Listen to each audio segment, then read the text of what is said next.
the Anthony Davis trade request saga is getting really interesting, and you can see that Anthony Davis's request is actually influencing other players. Like Kristaps Porzingis requested a trade recently, he got traded. Marquise Chris from the Suns got requested a trade. A lot of not even marquee players are just requesting trades, and they're taking their lead from Anthony Davis. Well, the Pelicans are standing pat. Greg Popovich has essentially told the Pelicans, don't cave into the Lakers. That's not something that we did, so you don't have to do it either. And now we're seeing a shift from ownership to the players in terms of power. This is a huge power struggle. And the next CBA, I'm pretty sure this is gonna get addressed because the owners and a lot of I'll say basketball purists like Charles Barkley do not like the fact that these players trying to create these teams and super teams and play GM. And to that, it's really tough to say who's on the right side. But here's one of the things that I can say: a lot of these GMs, they have they have players in their prime, and they never make a move. They stand pat.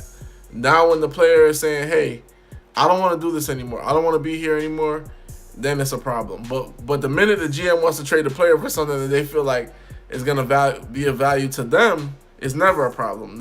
People never say, "Well, hey, he was doing this. He was playing well. He was loyal to your organization. Why did you do that?" Nobody gives organizations flack for doing what's best for themselves. So I think organizations really they have to pick up the pace on whatever plan that they have. They have to pick up the pace on the aggression that they have to make moves. I think, honestly speaking, I don't think that owners should get into basketball if they really just only want to make money. What you have in the NBA is this: you have 2 or 3 teams that want to win, and you have 2 or 3 teams, and the rest of the 28 teams they just want to make money. Or I'll say 28 to 27 teams strictly want to make money. All organizations, of course, their goal is to make money, but 2 or 3 organizations, they want to put winning at the forefront. You look at Golden State, they'll put winning at the forefront. They'll go luxury tax, they'll do whatever.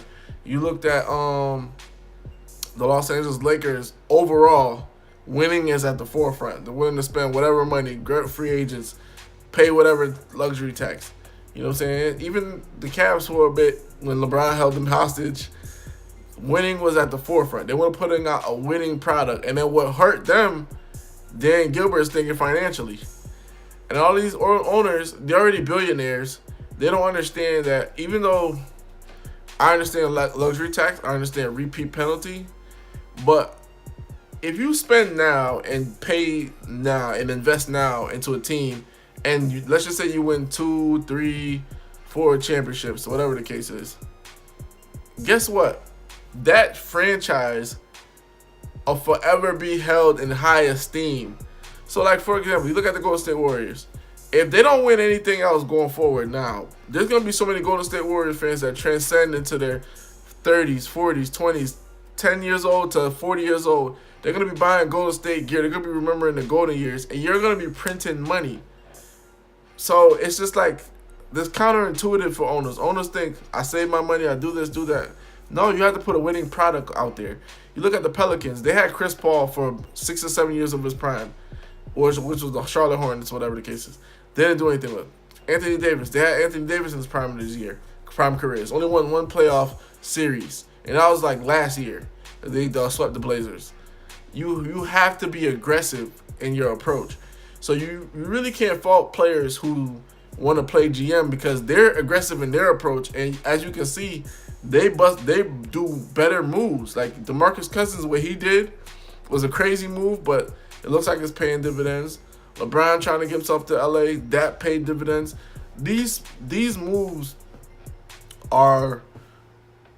they were so much more aggressive, and they also show a competence and an aptitude for winning.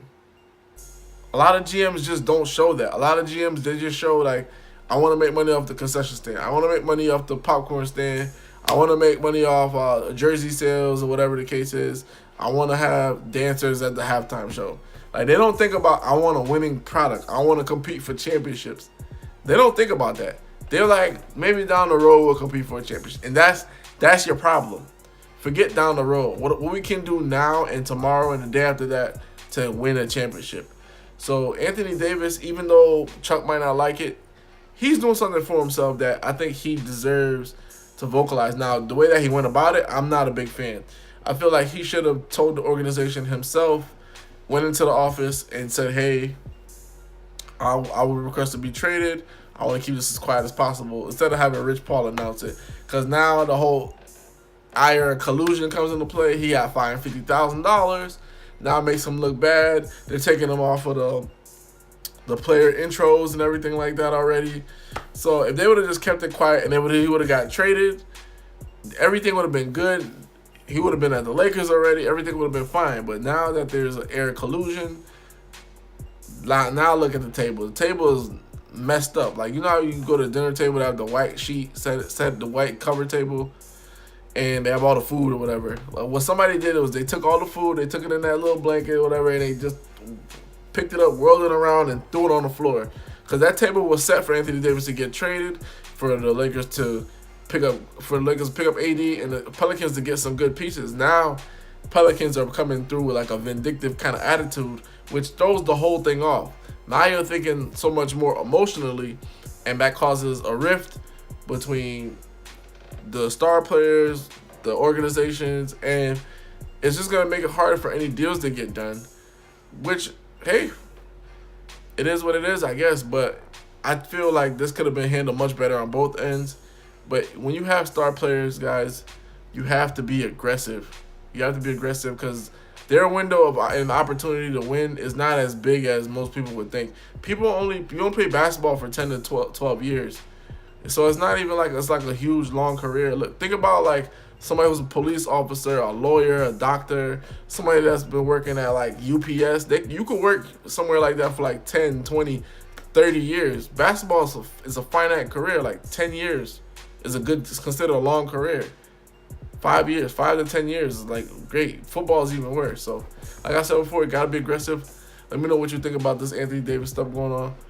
Hoops Junction, where hoops meets hoopla. Like, comment, and subscribe.